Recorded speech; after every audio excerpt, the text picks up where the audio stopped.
Alright, hey, in this video we're going to look at graphs of basic functions, and we're going to look at a graph of some special function. It's called a piecewise defined function.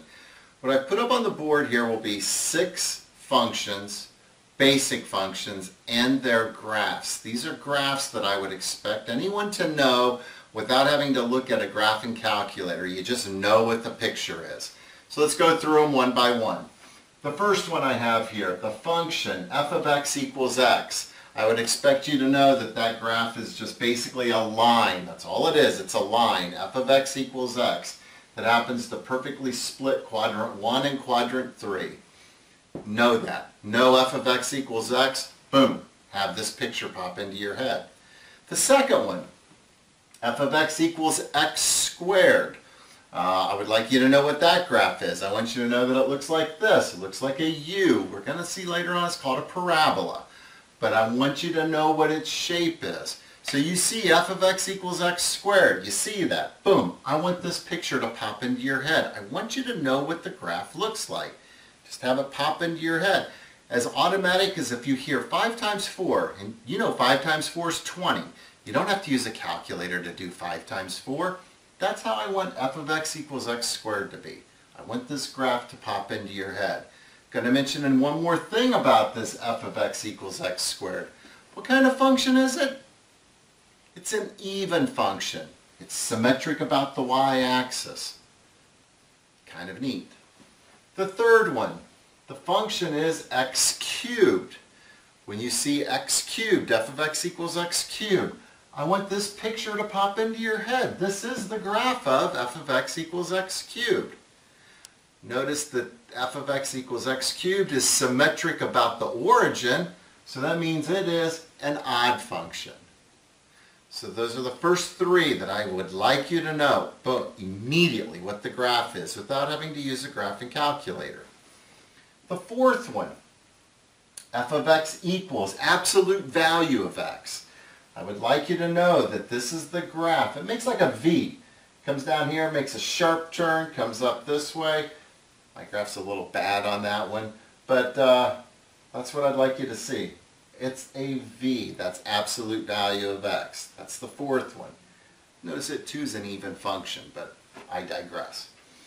Fifth one, f of x equals square root x. Like you know, square root of x starts here at the origin, and then it kind of curves out like that. So when you see f of x, when you see the function square root x, I want this picture to pop into your head. No need to use a calculator. I expect you to know it. I need you to know it. And finally, the sixth one, because I just had enough room up here to put a sixth one up here, I decided to put up the function 1 over x. Some people call this function the reciprocal function. It's kind of a cool function. Its graph is like in 2 separate parts. There's a graph out here in quadrant 1, and a piece of it over here in quadrant 3. Notice it's never going to touch the x-axis, it's never going to touch the y-axis. And never going to touch the x-axis here, it's never going to touch the y-axis there. Later on we're going to see that those are called asymptotes. But for right now, 1 over x, reciprocal function, I would like this general picture to pop into your head of what that graph is. So these are the 6 that I expect you to know. I expect you to know without using a graphing calculator. So make sure that you have these 6 firmly entrenched. You're going to see in the future how future material is going to be so much easier to do knowing these 6 basic graphs. Next up, we're going to look at a piecewise defined function, how to evaluate it, and then also how to graph it. Hey folks, this example here, we're going to look at what's called a piecewise defined function. Piecewise defined functions are called piecewise defined functions because there are generally 2 rules or maybe more, 2 or more rules for the function. And it kind of splits the domain up, and you use different rules for different parts of the domain. Look at this function I have written up here. I have f of x equals, and that's supposed to be a brace, f of x equals, we're going to use the rule x squared for the function if x is less than or equal to 0. So for 0 and negative values of x, we use the rule x squared for the function. But if x is a positive number,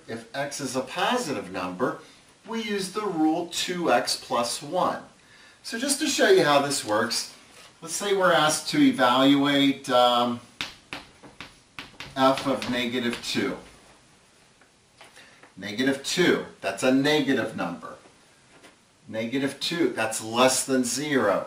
So this is the part of the rule that we use. To evaluate f of negative 2, we're going to be tossing negative 2 in here for x. And we get 4. F of 0, just picking some numbers here to evaluate this piecewise defined function. F of 0, well x is 0. We're using this rule to evaluate. So we put a 0 in for the x, oh, and look, out comes 0. What if we wanted to evaluate the f of 3? Well, 3 is a positive number.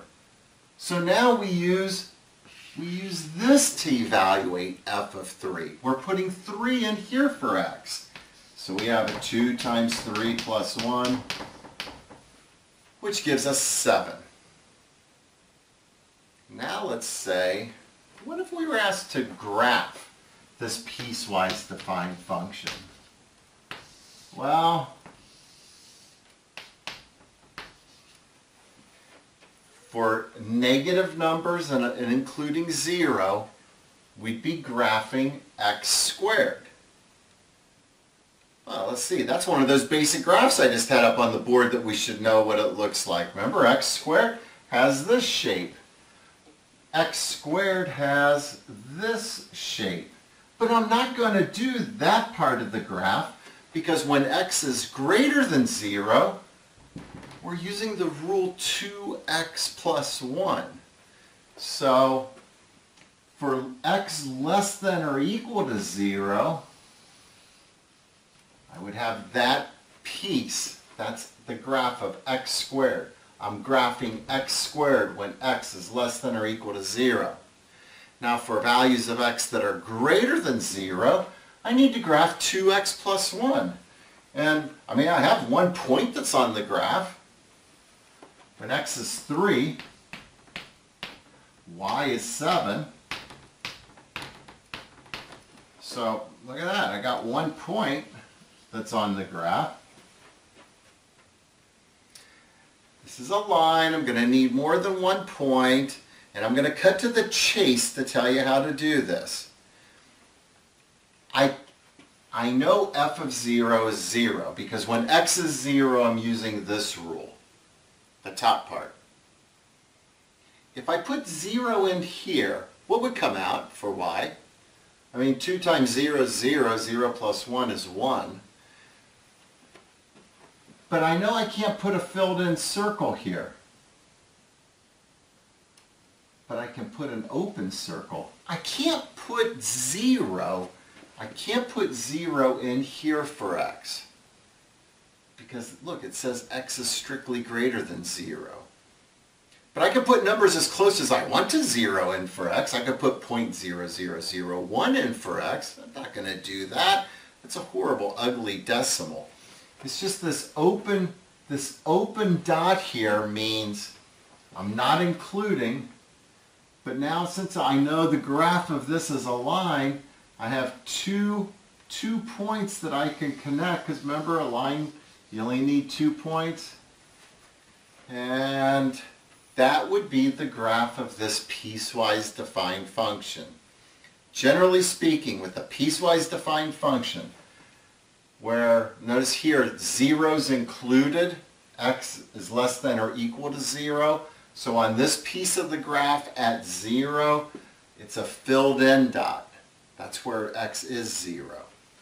For the bottom piece, it says x is greater than 0, strictly greater than. For that piece, that's where I have the open circle or the open dot. It's not included. So that's a quick look at how to graph piecewise defined functions. So one more time, those those 6 beasties I had up here, basic graphs. Make sure you know those. And quick look at graphing a piecewise defined function. Thanks for watching.